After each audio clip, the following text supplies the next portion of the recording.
Welcome to the 100 podcast. It's Ed and Charlie here with you. Hope you're well. Today we're joined by Southern Brave seamer George Garton. George, how are you doing? Yeah, I'm really good, thank you.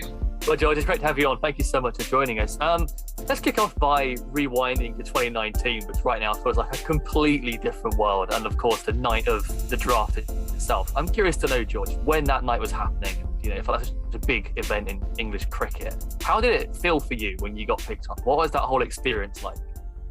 Yeah, when the draft was happening, I remember I was actually on holiday with my family.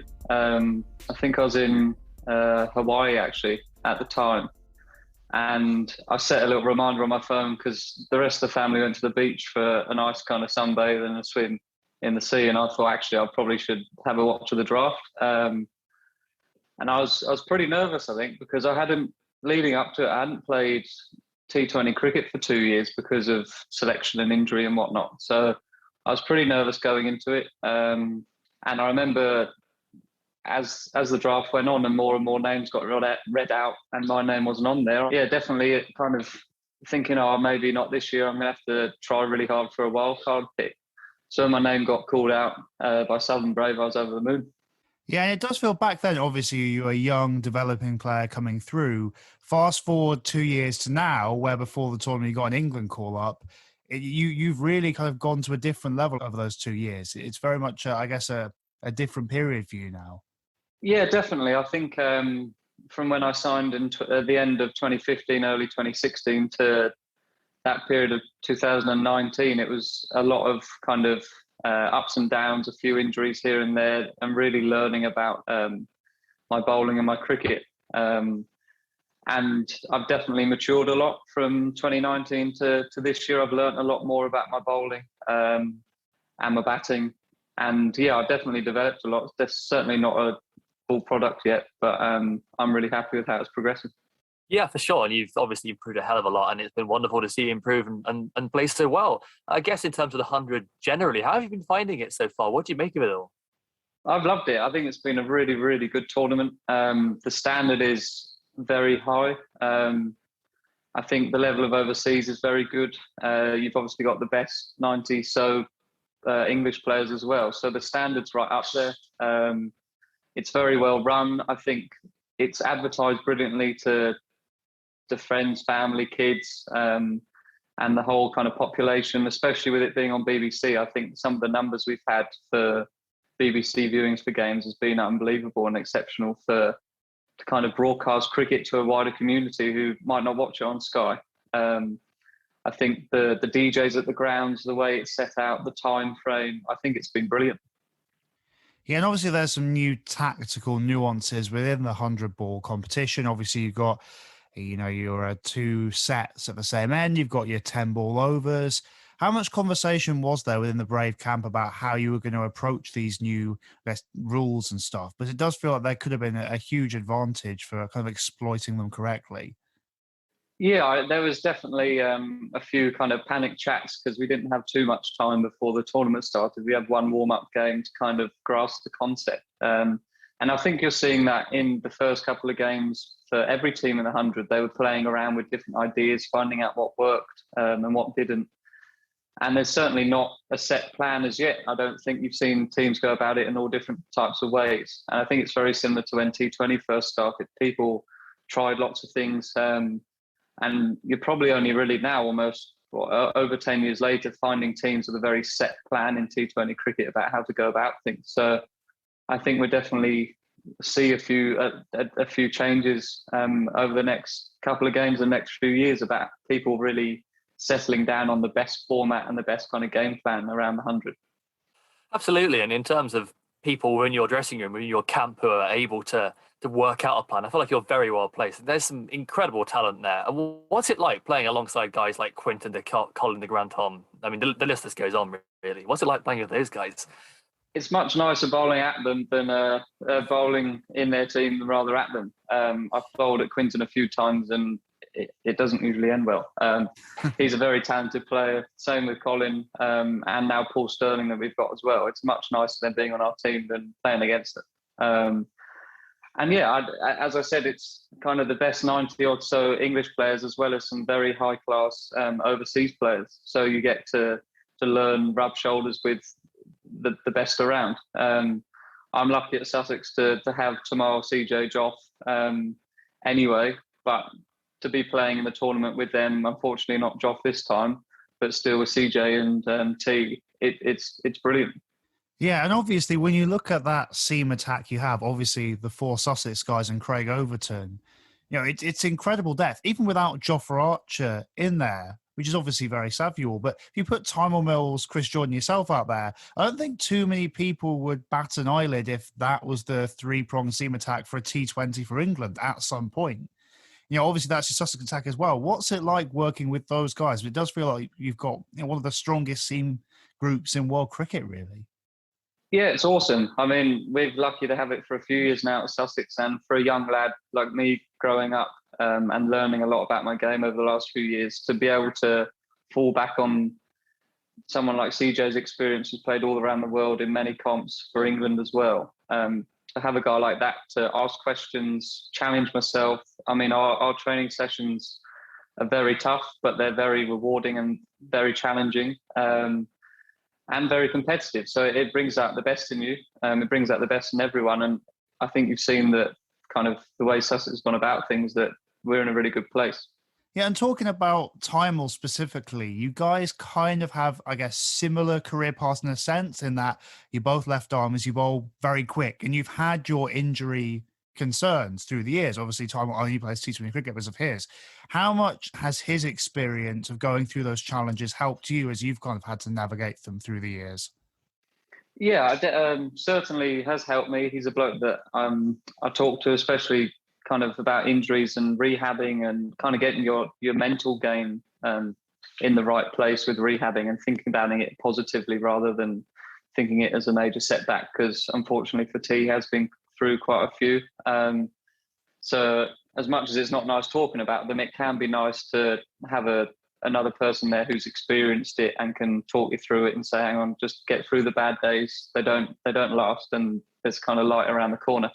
Yeah, of course. And now it's a great bowling attack, of course. We've said that. And you in particular, I think it's very complimentary. You've gained a lot of plaudits for your bowling in the power play, and that's obviously a really valuable skill set. But what is it about your bowling that you think makes you a really good power play option?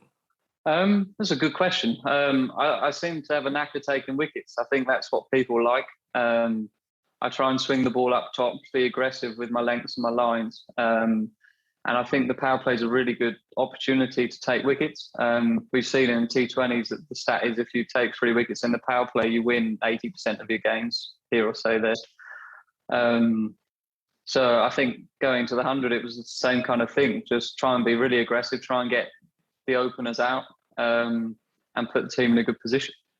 Yeah, and obviously you're mostly known for your bowling, but you're batting something that's definitely come along. And obviously we've seen you bat up the order for Sussex before.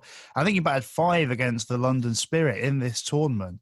Is getting up the order more regularly something you're working towards? Because it definitely feels like you have that kind of all-round package.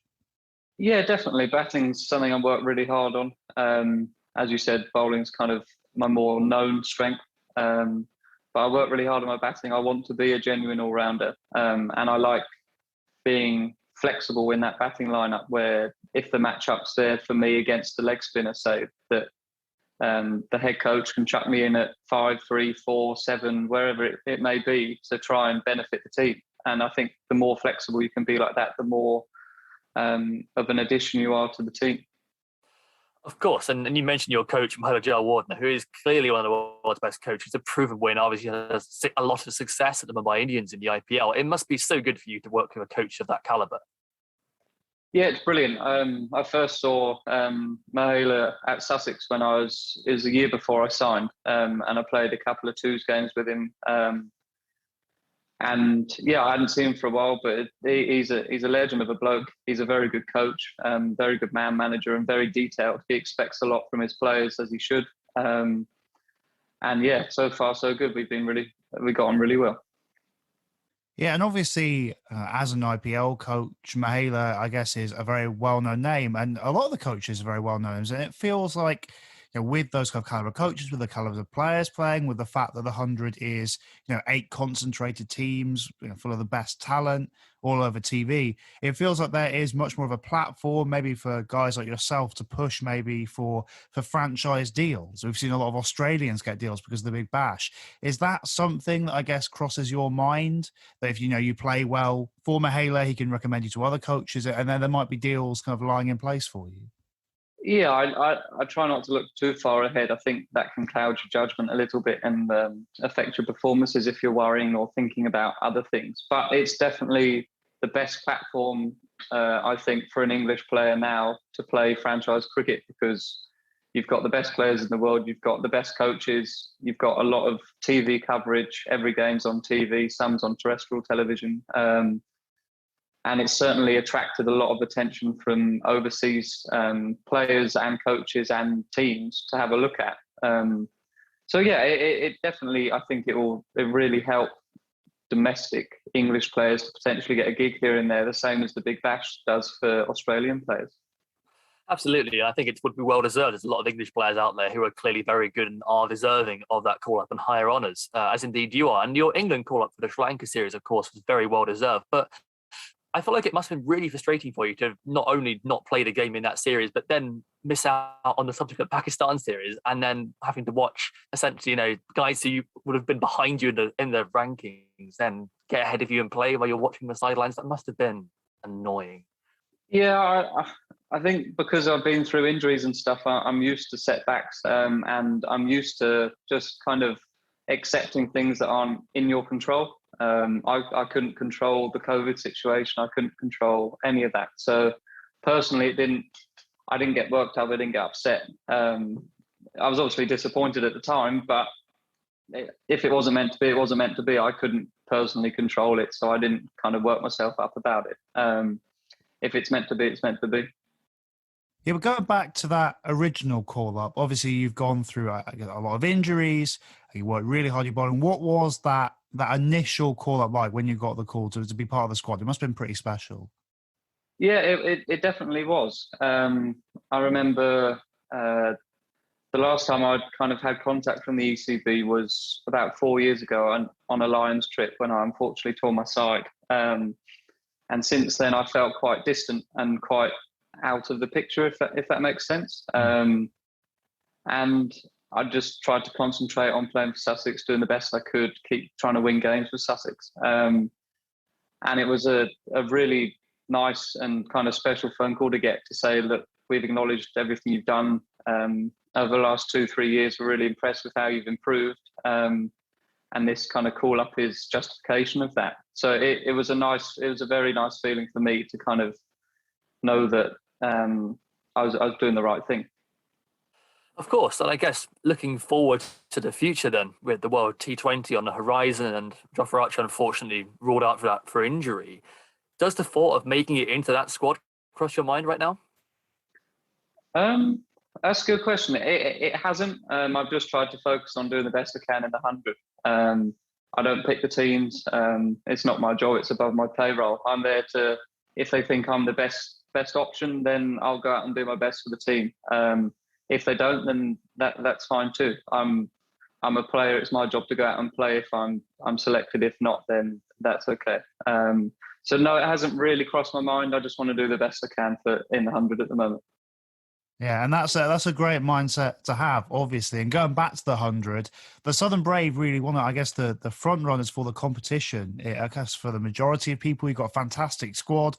Obviously, in T20 and, of course, the 100 doesn't always go your way, and you lost the first couple of games. Obviously, rebounded really, really well. What was that process like for the side when maybe things didn't quite go your way for the first couple of games? How did you go about fighting back and finding a way to get into rhythm and win some games?